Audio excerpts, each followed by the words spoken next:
My dear friends, ఈ సేవా కార్యక్రమంలో ఉన్నవాళ్ళు 3 విధాలుగా మనం విభజించవచ్చు.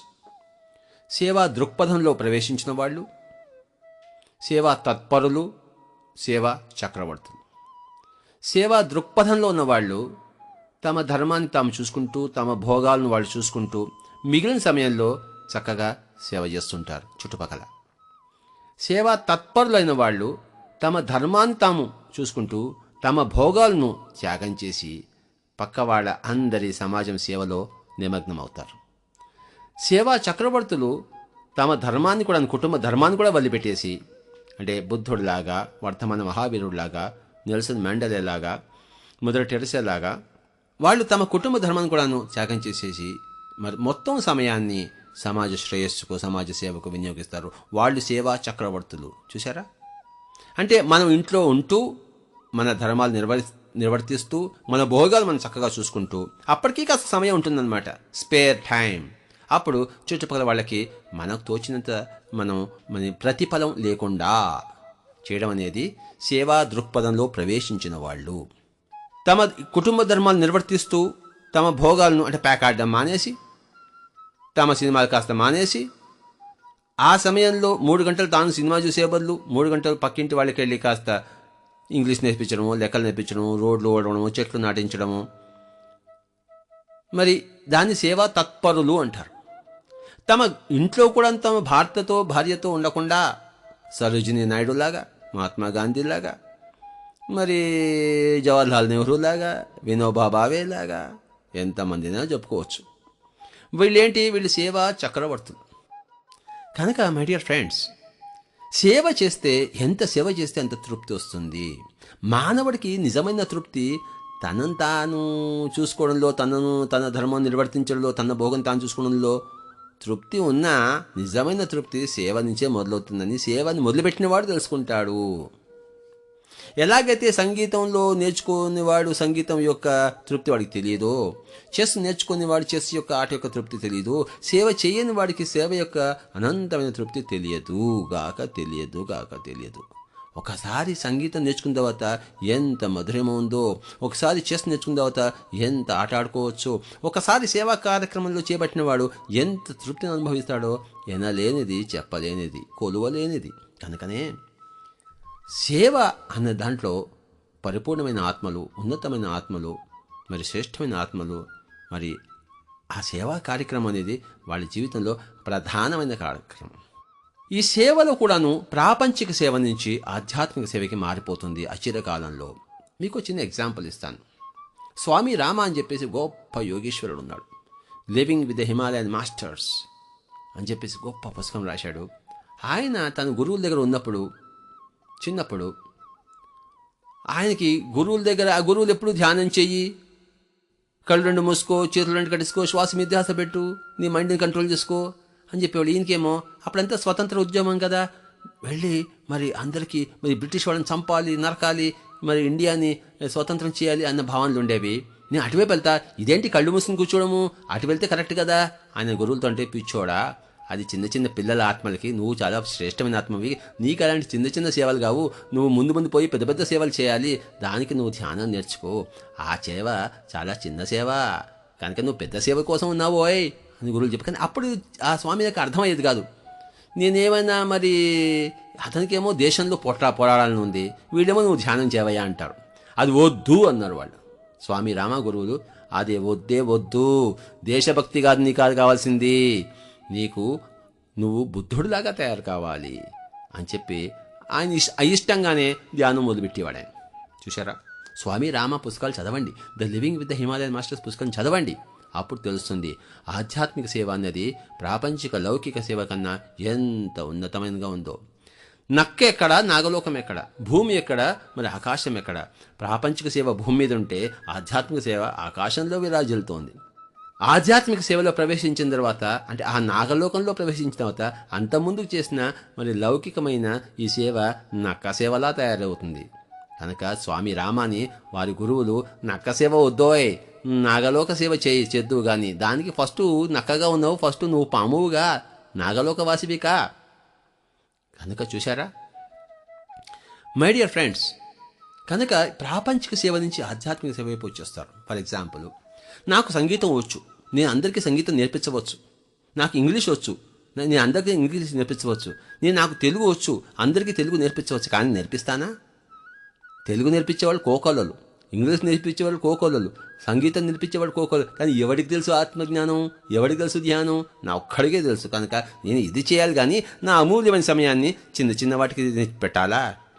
చూడండి, నేను హైదరాబాద్లో మున్సిపాలిటీ రోడ్లు ఊడవగలను, నాకు ఆ శక్తి ఉంది. కానీ అది ఊడిస్తే నా యొక్క విశేషమైన ప్రజ్ఞ వృధా కాదు, బూడిదలో పోసిన పన్నీరు కాదు నా యొక్క కౌశల్యం. కనుక ఎవరు ఏది చేయాలో వాళ్ళు అదే చేయాలి. ఎవరి పరాకాష్ఠ ఎందులో ఉందో ఆ పరాకాష్ఠలోని వాళ్ళు జీవించాలి, కానీ మిగతా వాళ్ళు చెయ్యకూడదు. వివేకానంద స్వామి దగ్గరికి వెళ్ళి ఒక ఆయన అడిగాడు, సేవ గురించి చెప్పండి స్వామి అంటే. ఆయన ఏం చెప్పాడంటే, అవునయ్యా, ఒక మనిషి నీ దగ్గరికి ఆకలి కోసం వస్తాడు, వాడికి అన్నం పెడతావు, పొద్దున్నే అన్నం పెడతావు. సాయంత్రానికి వాడు అన్నం అరిగిపోతుంది, మళ్ళీ వచ్చి దేహి భిక్షాన్ దేహి అంటాడు. మళ్ళీ మీ తలుపు దగ్గర మీ ఇంటి గుమ్మ ముందు నుంచుంటాడు. మళ్ళీ వాడికి అన్నం పెడతావు, మళ్ళీ పొద్దున్న వస్తాడు. అంటే ఏమంటి? నువ్వేం చేస్తున్నావు? భోజనం పెట్టడం వల్ల వాడిని నీ మీద పరాన్న బుక్కుగా చేస్తున్నావు. స్వాన్న బుక్కుగా చేయవలసింది పోయి పరాన్న బుక్కుగా పారసైట్గా చేస్తున్నావు. మరి స్వతంత్రుడిగా చేయవలసింది పోయి పరతంత్రుడిగా చేస్తున్నావు. అది ఒక సేవ కానే కాదు. అలాగని ఏదో అభ్యాగతి వస్తే, వాడు రాత్రిపూట వస్తే, అటు వెళ్తూ ఇటు వస్తే వాడికి అన్నం పెట్టాలి, కానీ రెగ్యులర్గా భిక్షగాళ్ళకి అన్నం పెట్టడం అనేది అది ముత నష్టపు పని. పిరమిడ్ స్పిరిచువల్ సొసైటీ దానికి పూర్తిగా వ్యతిరేకము. అలాగే బట్టల కోసం వస్తాడు, బట్టలు పెడతాం, చినిపోతే మళ్ళీ బట్టలు వస్తాడు. అంటే జీవితం అంతా వాడికి బట్టలు పెట్టడమే మన పని ఏమిటి? అది సేవ అనుకుంటారు. కానీ ఇది సేవా కార్యక్రమాల కన్నా అది ఎక్కువగా మరి ప్రజలను నిస్తారపరిచే కార్యక్రమాలుగా మరి కొంచెం ఆలోచించిన వాళ్ళకి ఎవరికైనా కనబడతాయి.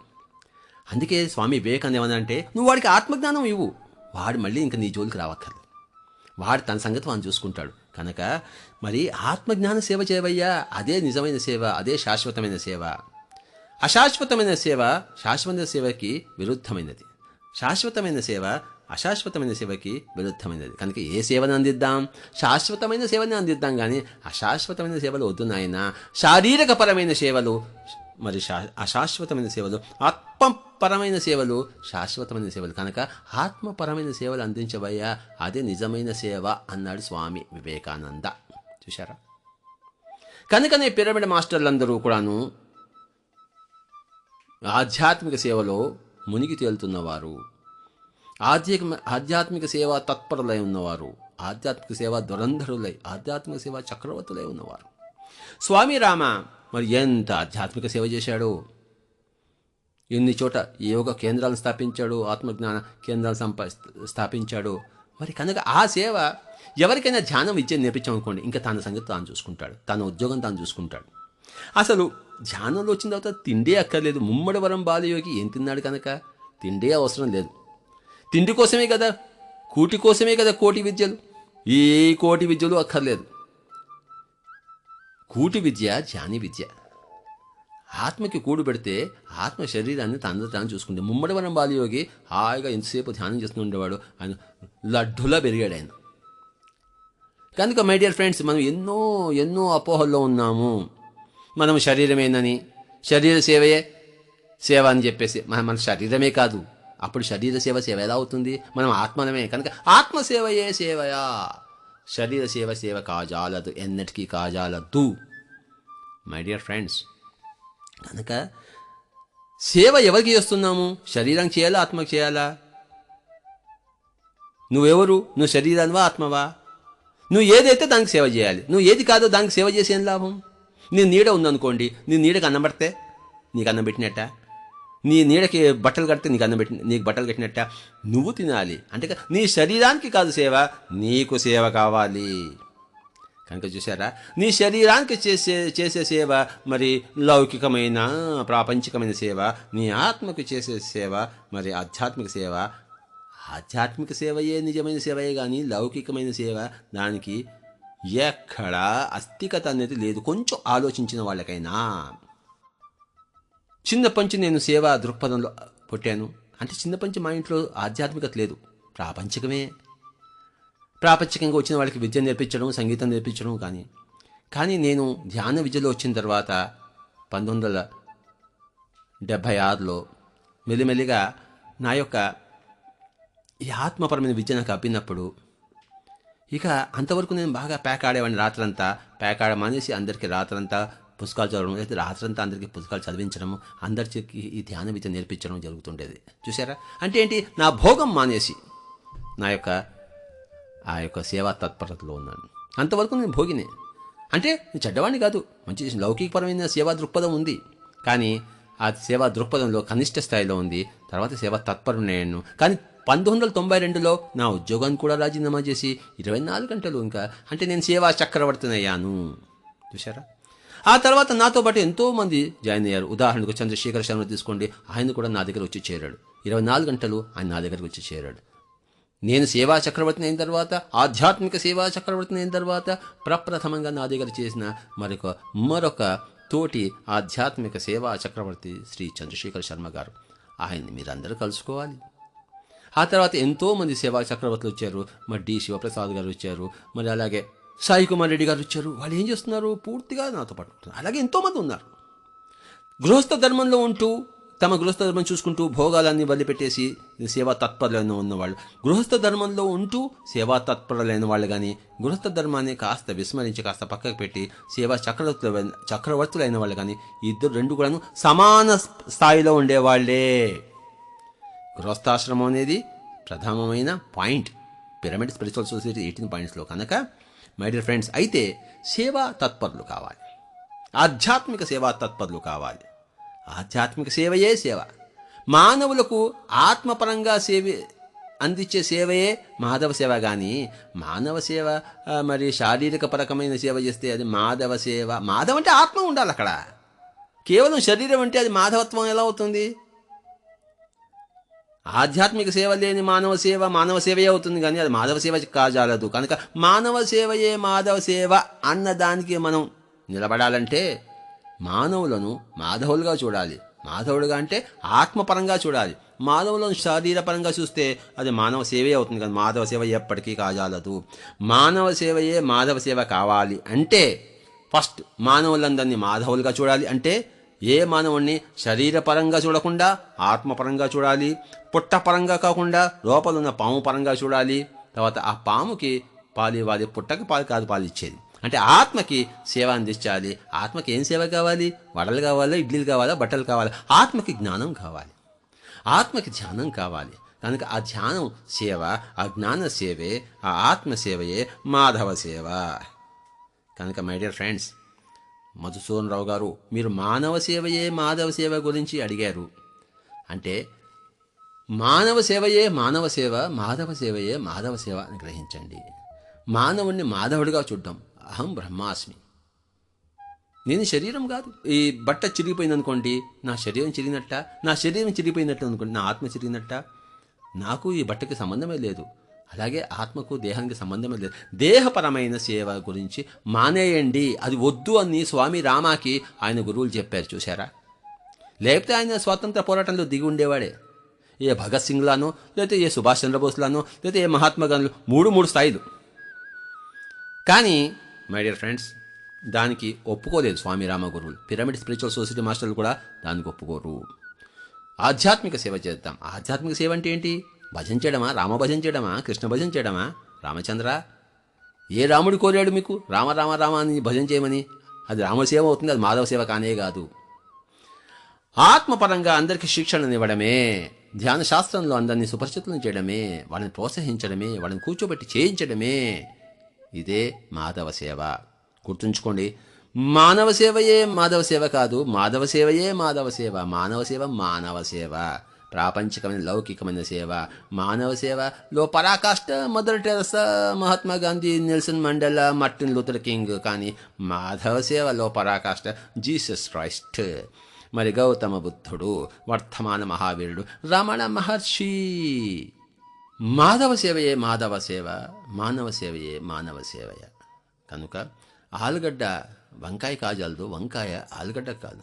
ఆలుగడ్డ కూర ఆలుగడ్డ కూర, వంకాయ కూర వంకాయ కూర. ఆలుగడ్డ కూరే వంకాయ కూర అంటే ఎలాగా? మానవ సేవయే మాధవ సేవ అంటే ఎలాగా? కుదరదు. కనుక గుర్తుంచుకోండి, మానవ సేవయే మానవ సేవ, మాధవ సేవయే మాధవ సేవ. మానవ సేవలో పరాకాష్ఠ చెందిన తర్వాత ఆత్మ మాధవ సేవలో పరాకాష్ఠకి ఉపదాట పడుతుంటుంది. మానవ సేవలో 3 స్టేజ్లు: మానవ సేవా దృక్పథంలో ప్రవేశించడము, మానవ సేవా తత్పరులు కావడము, మానవ సేవా చక్రవర్తులు కావడము. ఆ తర్వాత కర్మయోగం 2 వచ్చినప్పుడు, ధ్యానంలో పరాకాష్ఠ చెందినప్పుడు, జ్ఞానయోగం నెంబర్ 2లో పరాకాష్ఠ చెందినప్పుడు అప్పుడు కర్మయోగం 2 వస్తుంది. కర్మయోగం 2లో ఏంటంటే, కర్మయోగం 2లో మరి ఆ యొక్క సేవా దృక్పథంలో ప్రవేశించిన వాళ్ళు, ఆ యొక్క సేవ తత్పరులు, ఆ యొక్క సేవ చక్రవర్తులు 3 స్టేజ్లు ఉన్నాయి మై డియర్ ఫ్రెండ్స్.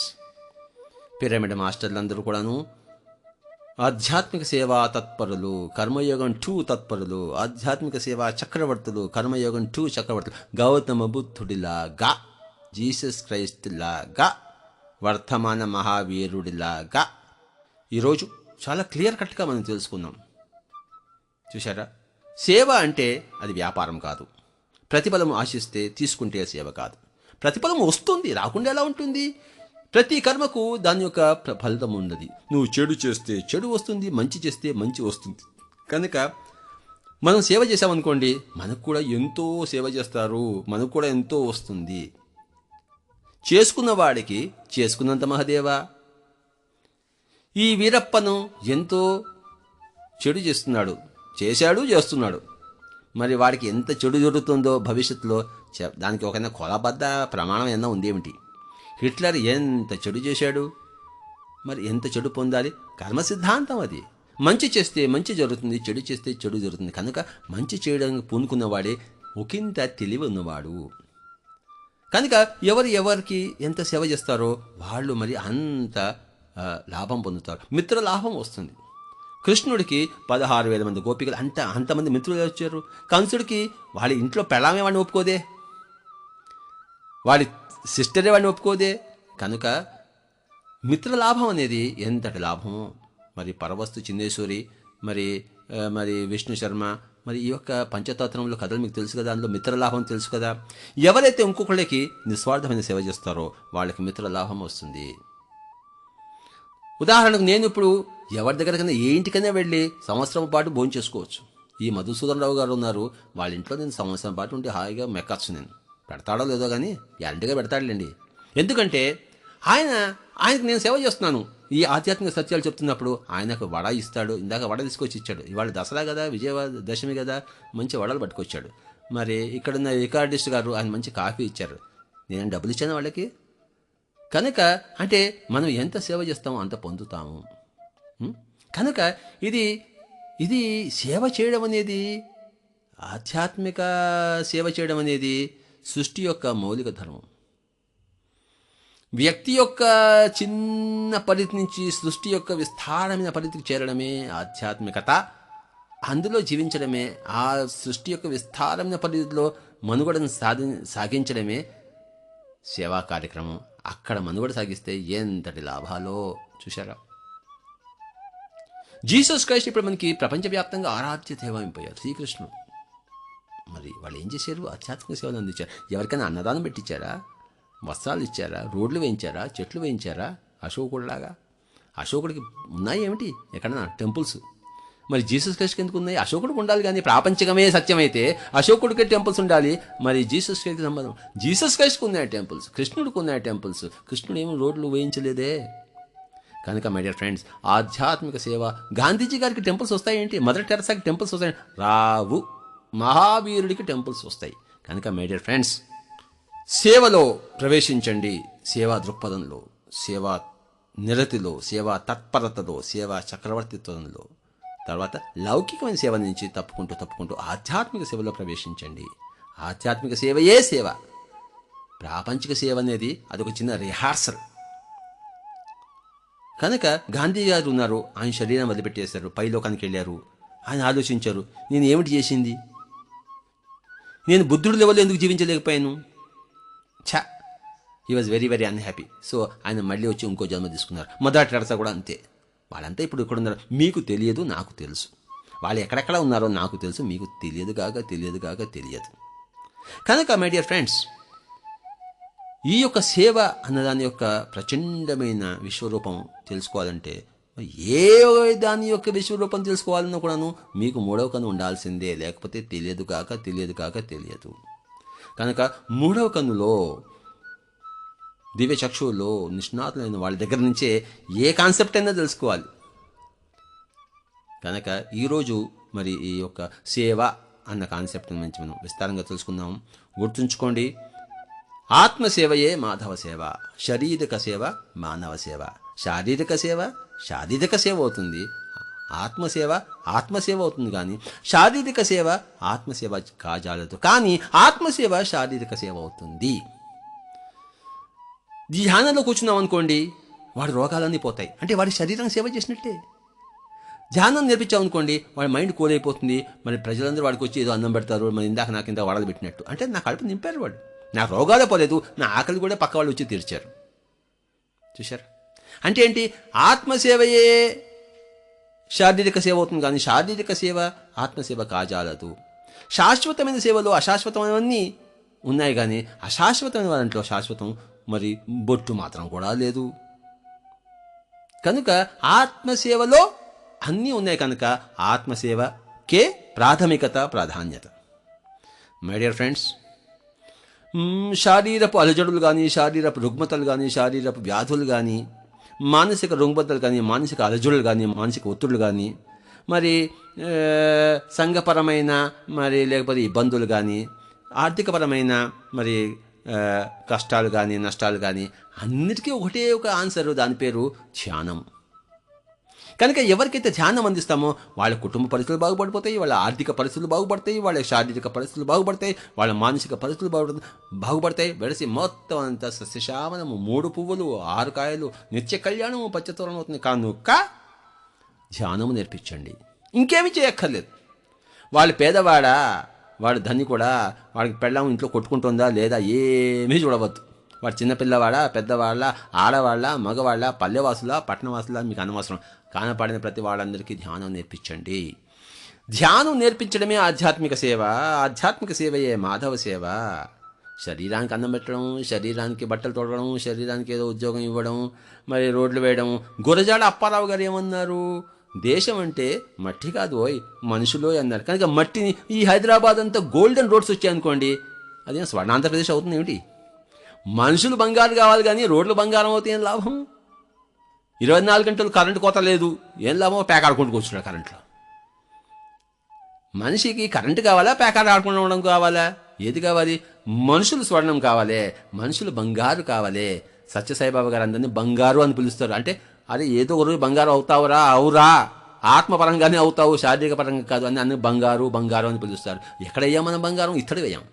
ఆయన బంగారం అయ్యాడు, ఆయన అందరిని బంగారం పిలుస్తున్నాడు, కానీ మనం ఇప్పటిదాకా బంగారు కాదు. ఎందుకంటే ధ్యాన విద్య చేయలేదు, భజనలు చేస్తున్నాము.